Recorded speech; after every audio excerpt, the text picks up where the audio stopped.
The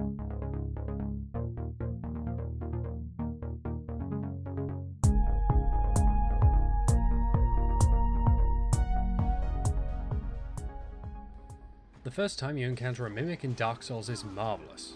Often it ends in a very swift death with a lot of cursing and crying.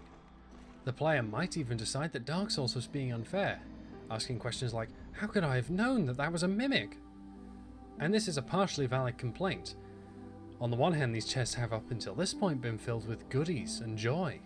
Then, after many hours of play, the game turns around and punishes you for your blind acceptance of generosity. There is no reason to expect any danger, but this is Dark Souls. This game has a tremendous reputation for being out to get you. By this point, the player has been taught to be wary of their environment in a way no other game I've played has been able to do. Places like Sen's Fortress reinforce this concept exceptionally well, and there's a reason you only start to encounter mimics after you reach this deadly house of traps. But how is Dark Souls not being unfair, you ask? I couldn't have seen it coming. I'll fall prey to this trap over and over and over again. Well, that's not really true, because what players quickly start doing is this. And that totally works. But there are other ways to deal with them that don't involve fighting. One such method is observation.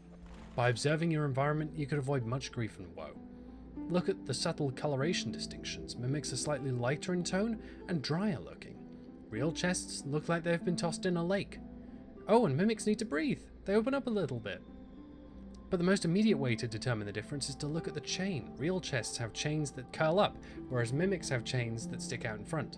And that's probably the fastest way to work out the difference, and that's useful up until the point where you start doing this. That's the dream. But once you've worked out that you've got a mimic on your hands, and you still aren't a monster of destruction, there's always Lloyd's talismans. Normally used to prevent potion quaffing, these items can be used on a mimic to put them to sleep, allowing you to stick your hand in its mouth and take whatever goodies it guards. And its teeth are made out of the fingers of its victims. Because of course they are. Honestly, I just love their design overall. I think they're one of the best creatures in the game. Even when they're walking around, they remain scary. They move with alarming speed, they're really tough, and they make those creepy noises. And once you've encountered one, whatever hope you had left in the game gets gobbled up, leaving you simply crestfallen.